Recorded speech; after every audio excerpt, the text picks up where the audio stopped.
Assalamualaikum warahmatullahi wabarakatuh. Halo Sobat SMK, welcome back to Hasim Asy'ari Podcast, Ruang Suara, Ruang Makna. Di episode kedua kita kali ini, kita bakal bahas suatu hal yang sering banget jadi pertanyaan, baik dari kalangan pesantren atau dari luar pesantren. Di episode kita kali ini, tema kita adalah, bisa nggak sih sukses dari pesantren? Di mana banyak sekali orang-orang berlomba-lomba mencari kesuksesan dari dunia luar, si santri justru ditempa dengan ilmu, adab, dan juga kesederhanaan. Tapi pertanyaannya, hal itu sudah cukup untuk menghadapi dunia nyata? Nah, kali ini kita bakal bahas tuntas dan buktiin. Pesantren cuma tempat untuk mencari ilmu agama, atau justru lahirnya orang-orang hebat. Stay tune terus. Nah, siapa tahu jawaban dari kegelisahanmu ada di sini. So, Sobat SMK, hari ini kita kedatangan narasumber yang sangat spesial dan pastinya bakal memotivasi kita semua. Beliau adalah Ketua Yayasan di Pondok Pesantren Majma'ul Bahroin dan juga putra kedua dari pendiri Pondok Pesantren Majma'ul Bahroin. Assalamualaikum Gus, bagaimana kabarnya hari ini? Waalaikumsalam. Alhamdulillah. Mungkin bisa memperkenalkan diri terlebih dahulu kepada Sobat SMK. Kenalkan, nama saya Muhammad Haikal Belia Hafidhan Bahrain. Saya menjabat sebagai Ketua Yayasan Pondok Pesantren Majma'ul Bahrain, sekaligus menjadi anak kedua dari pendiri Pondok Pesantren Majma'ul Bahrain. Baik. Alhamdulillah sekarang panjenengan sudah menempuh pendidikan doktoral ya Gus? Alhamdulillah proses. Alhamdulillah masih proses. Oke, kita langsung lanjut ke pertanyaannya ya. Nah, untuk sekarang seringkali ya kita dengar itu kalau mau sukses ya kita cari dari dunia luar atau sekolah formal seperti itu. Nah, menurut panjenengan nih, apakah santri itu memiliki peluang yang sama seperti orang-orang yang menempuh pendidikannya atau di luar non pesantren gitu? Seperti apa menurut panjenengan? Pertama, saya juga ingat atas dawuh guru saya bahwa masa depan itu milik Tuhan. Yang kita miliki hanya hidup di zaman sekarang. Artinya kedepannya kita nggak akan tahu bahwa nasib kita bagaimana dan apa ke depan kita bagaimana itu tergantung bagaimana kita menekuni apa yang kelak kita fokuskan. Yang jelas pokoknya saya ingat dulu guru saya itu ngendikan gini, wes gak usah mikir sesuk dadi apa, sing penting kowe sinau sesuk bakal dadi apa. Itu yang menjadi motivasi setiap santri atau bahkan beberapa santri yang bukan berlatar belakang umum atau formal. Ya, itu yang menjadi motivasi utama, menjadi tolak ukur utama mereka itu semakin percaya diri atas masa depannya. Iya, betul. Begitu. Oke, jadi bisa kita simpulkan kalau intinya meskipun kita non pesantren atau pesantren itu memiliki peluang yang sama, intinya apa yang kita fokuskan itu harus ditekuni begitu ya. Nah, menurut panjenengan selaku dari juga alumni Lirboyo ya Gus, jadi dari kalangan pesantren, definisi sukses tuh yang versi pesantren kayak gimana?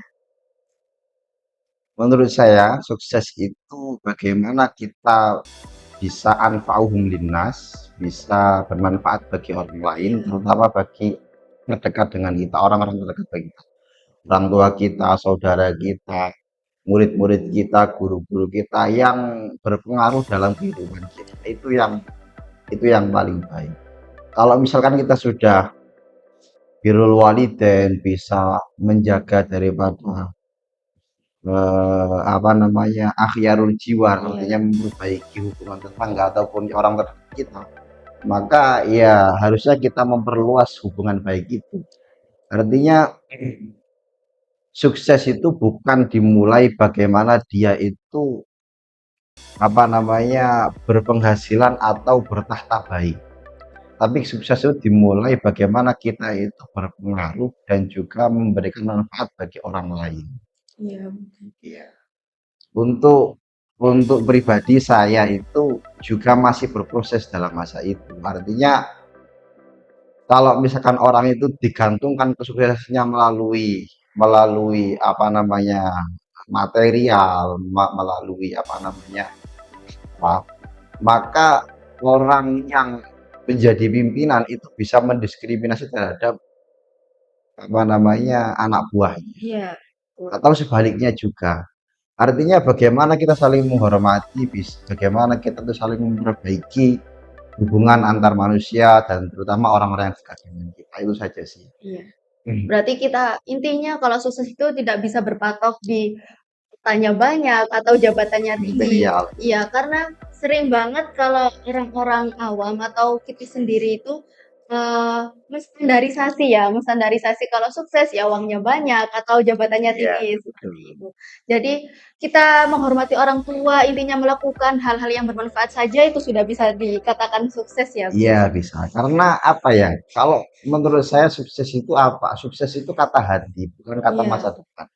Kalau kita merasa bahwa hubungan kita, hubungan sosial kita, hubungan orang tua kita itu baik, kita tuh akan merasa marem. Artinya kalau misalkan secara materi orang tuh berbeda-beda nasib. iya, Tapi kalau secara marem itu semua orang miskin, orang fuqara, orang yang agniya kaya itu semua merasa marem.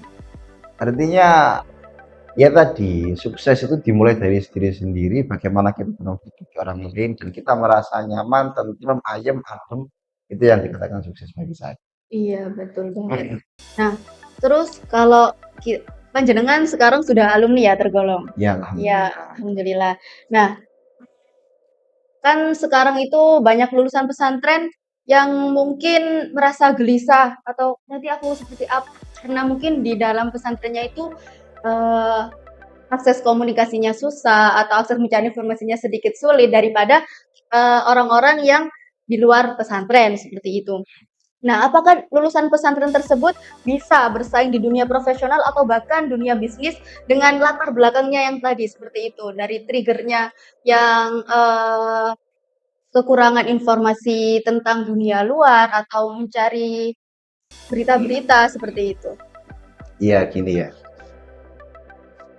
pendidikan pesantren itu berbeda dengan pendidikan umum, Iya, karena pendidikan pesantren itu dimulai dari moralitas, dimulai dari kita berperilaku dan kita bagaimana membenahi diri. Intinya kalau bahasa saya pesantren itu adalah bengkel bagi setiap seorang yang ingin memperbaiki diri. Untuk untuk lulusan pesantren yang bisa bersaing di dunia ya zaman sekarang ya, memang memang agak sedikit kurang kalau misalkan pesantren itu dibalancekan atau diseimbangkan dengan orang yang berpendidikan formal atau umum. Tapi karena dari awal fokusnya pesantren itu keagamaan, banyak kan ya yang apa namanya berfokus pada Quran, berfokus pada kitab, berfokus pada akhlakul karimah, itu yang dibangun dari pesantren. Kalau kita disaingkan dengan apa informasi ataupun apa namanya eh ya berita-berita terkini itu memang pesantren kalah. Tapi untuk setidaknya membentuk moralitas bangsa, pesantren nomor satu. iya. Mungkin ada tokoh inspiratif yang bisa kita teladani menurut panjenengan yang dari lulusan pesantren tapi sukses di dunia profesional atau di dunia bisnis seperti itu. Iya. Dulu saya itu apa sangat bangga dan mungkin sampai sekarang masih bangga dengan guru saya sendiri, terutama itu yang mengajar saya. Tapi di balik itu ternyata guru saya itu membanggakan yang menjadi inspirasi daripada saya sendiri. Itu pertama Gus Dur. Saya itu pertama agak aneh melihat beliau karena kan sedikit apa namanya kebijakan beliau itu sedikit kontroversi. Tapi setelah saya memahami karakter beliau melalui guru saya, sehingga saya itu mau mengetahui bahwa Gus Dur itu bukan hanya tokoh agama, tapi juga guru pluralisme, guru bangsa Hmm. yang bisa menjadikan kepercayaan diri santri itu semakin meningkat.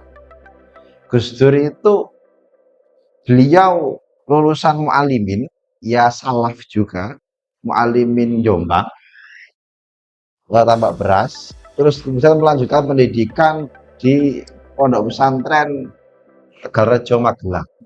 Kemudian langsung ke Lebanon dan Mesir. Intinya beliau itu sama sekali tidak pernah mengenyam pendidikan umum, Iya. tapi wawasan dan juga pengetahuan beliau itu sangat bisa dikatakan menyaingi Iya. seorang guru besar dari pendidikan umum.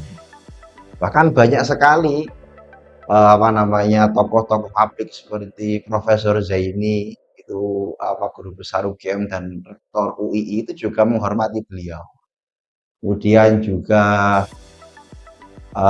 Profesor Quraisy Shihab itu menghormati beliau atas kepiawaian beliau dalam menjadi guru bangsa tentunya. Iya, begitu. Terus tantangan santri setelah keluar dari pesantren itu apa sih tantangan terbesarnya seperti apa menurut panjenengan selaku alumni juga nih apa yang mungkin sebagai pengalaman panjenengan juga?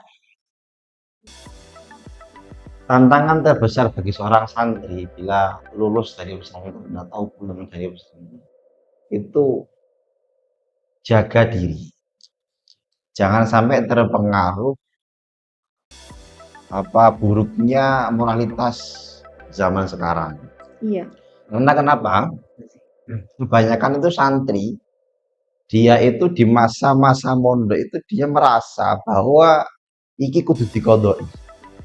Artinya berarti kalau misalkan dia itu bisa ngerem di masa-masa mondok, nanti dibrolkan setelah boyong itu kan malah menjadi parah. Iya betul. Artinya apa? Artinya kita itu malah gak ada labetnya sama sekali, gak ada bagusnya sama sekali, gak ada parahnya sama sekali bahwa kita itu merupakan jebolan dan yang didasari dengan keagamaan. Ya gitu sih. Ya, pokoknya jangan sampai sampean ataupun santri siapapun itu malah mengkodoi kenakalannya setelah pasca dia mondok. Itu begitu. Nggak bisa mengontrol diri gitu ya. Ya betul banget.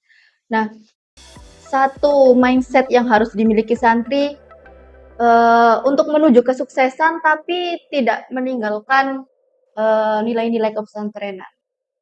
Hanya satu aja.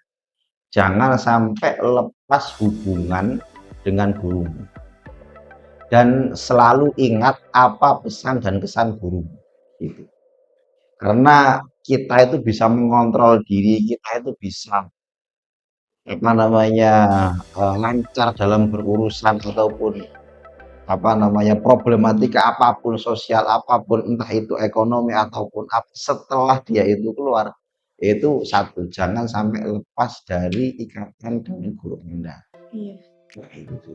Oke. Mungkin closing statement ya ini guys, closing statement dari panjenengan. Satu kalimat sukses ala santri. Nikmati prosesnya, ikuti alurnya, Tuhan tahu kapan kita bahagia. Oke, luar biasa sekali guys. Nah, mungkin dari podcast kali ini kalian bisa mengambil hikmah dan juga mengambil motivasi-motivasi yang telah disampaikan oleh beliau bahwasanya santri juga bisa bersaing loh di dunia profesional seperti itu ya Gus. Oke. Lagi di episode kita selanjutnya. Sampai jumpa. Wassalamualaikum warahmatullahi wabarakatuh. See you.